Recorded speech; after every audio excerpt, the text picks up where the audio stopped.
Olá, é um prazer estar aqui novamente em mais um programa Odonto Prime.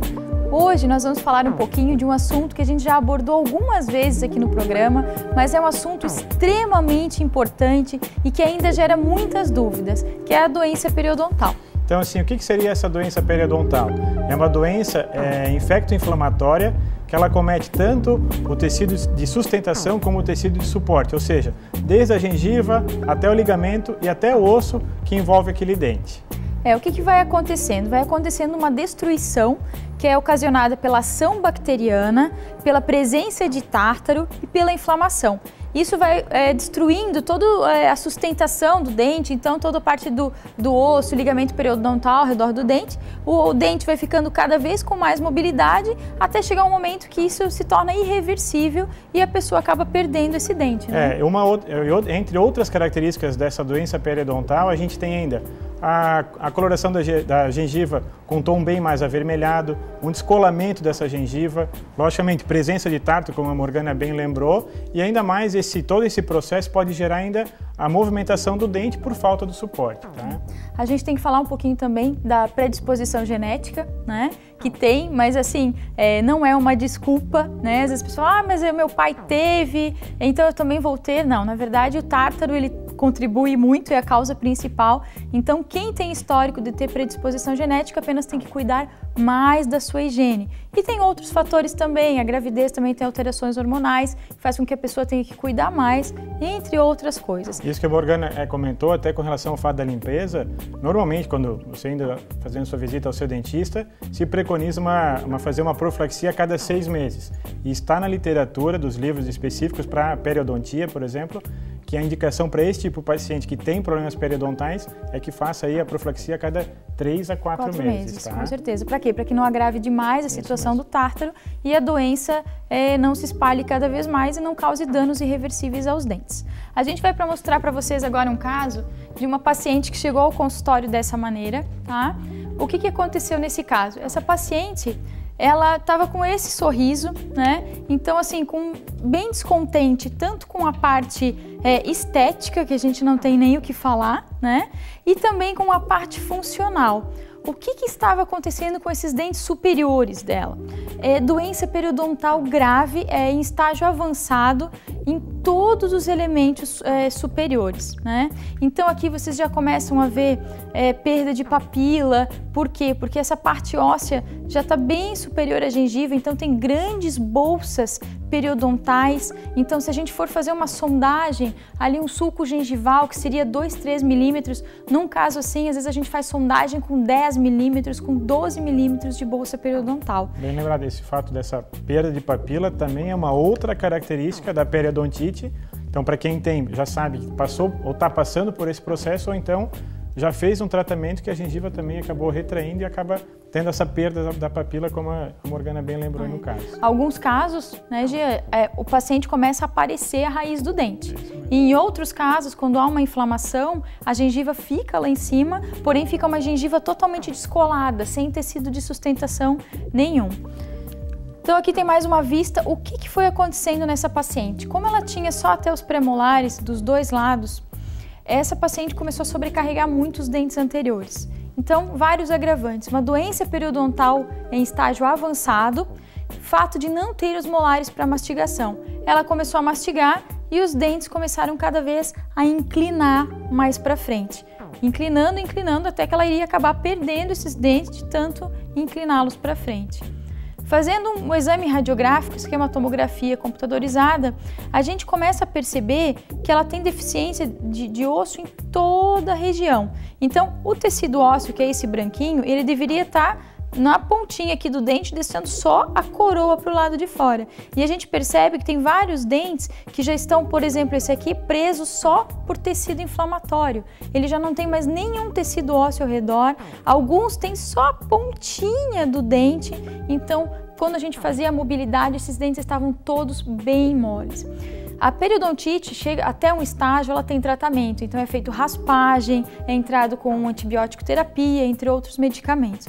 Chega num certo nível que não existe mais tratamento, porque os dentes já estão com tanta mobilidade que por mais que você faça raspagem, o tecido ósseo ao redor do dente ele não volta a crescer. Então, o paciente realmente perde esse dente. E essa paciente acabou perdendo todos esses elementos superiores, né? Então, aqui a extração dos dentes. Na mesma cirurgia que a gente fez essa extração, a gente já instalou 6 implantes. Fizemos uma boa limpeza, então é feita a extração, é feita uma curetagem, uma raspagem óssea para ficar tudo bem limpo, né? Para poder receber 6 implantes. Essa paciente não tinha mais osso ao redor dos dentes, porém ela ainda tinha bastante osso para que a gente pudesse realizar os 6 implantes sem enxerto, né? Então aqui já o raio-x dessa paciente com 6 implantes realizados. A gente conseguiu fazer esses implantes sem enxerto, porque ela tinha na região de pré-molar a pré-molar um bom osso, né? E aqui atrás estão os seios maxilares, que a gente não precisou intervir com enxerto, porque a gente conseguiu instalar os 6 implantes anteriores a ele, né? Aqui a moldagem, então isso após alguns meses que foi feita a cirurgia. Aqui a moldagem desses implantes, depois a fase de cicatrização, e aqui a gente começa a fazer uma prova desses dentes em cera, tá? Tu fala, mas os dentes de baixo dela também apresentavam problema. Na verdade, também. Os dentes de baixo dela também estão com nível de doença periodontal, porém eles ainda não estão com uma mobilidade tão avançada quanto estão os dentes superiores. Então, por opção da paciente, ela sabe que vai ter que fazer o tratamento na parte inferior também, mas por opção, primeiro por plano de tratamento, a gente fez a parte superior que estava muito mais grave, né? Então aqui a gente está fazendo a prova dos dentes em cera, então aqui é tudo cera, para que a gente veja se a posição do dente está na posição que a gente quer, se esteticamente está favorável, se a oclusão está favorável também. Aqui estamos fazendo uma prova de escolha da cor da gengiva. Então, por quê? Ah, mas a gengiva não precisa ter, não. Precisa ter para dar sustentação no lábio, que a gente já falou várias vezes para vocês. Então aqui, a gengiva caracterizada, ela tem várias veinhas, então nessa escala de cor vai ter gengiva que tem mais veias, menos veias, uma gengiva mais avermelhada, uma gengiva mais rosada, enfim, hoje a gente tem N tons de gengiva para a gente escolher. Não é para ela aparecer, mas caso o paciente dê uma baita de uma gargalhada, se ela aparecer não vai ter problema nenhum, porque ela é muito parecida com a gengiva normal, tanto em cor quanto em caracterização também. Então aqui o trabalho vindo do laboratório, então uma prótese protocolo fixa sobre esses implantes. Aqui a inserção, né, dos implantes. Novamente mais uma vista, que a região dos parafusos depois vai ser toda selada. A vista frontal dessa prótese. Então aqui já a prótese instalada em boca, sendo feito todos os selamentos, o céu da boca totalmente livre, né? E aqui instalando a prótese em boca. Então vocês podem ver que a coloração da gengiva, uma cor um pouco mais pálida, como é a própria gengiva da paciente, a parte de oclusão toda satisfatória, né? E esteticamente nem se fala. A paciente percebeu muita diferença, porque imagina, ela estava acostumada a comer e quando mordia doía muito, porque os dentes se movimentam, né? Eles têm mobilidade, então qualquer coisa que o paciente vai comer, aqueles dentes se movimentam. A pessoa fica sem segurança de comer nada, não consegue se alimentar com absolutamente nada. Quer ver uma coisa que exige um pouquinho mais, uma carne, uma coisa assim, fica muito difícil. E quando a gente coloca uma prótese fixa sobre o implante, realmente a pessoa percebe de novo volta toda aquela capacidade mastigatória e uma eficiência muito grande. Então, claro, esteticamente é um caso que ainda a gente vai ter que fazer o tratamento na região inferior, então o tratamento ainda foi feito só na região superior, mas essa paciente pelo menos já tem muito mais qualidade de vida, né? Então terminamos a parte superior do tratamento e agora ela vai devagarinho começar a parte inferior para a gente poder fazer esse tratamento. Mas ela já está muito mais feliz, tanto funcionalmente, porque ela consegue mastigar, né? Consegue se alimentar e não tem medo daqueles dentes deslocando. E outra coisa, esteticamente também, ela lida com o público, então ela está se sentindo muito melhor.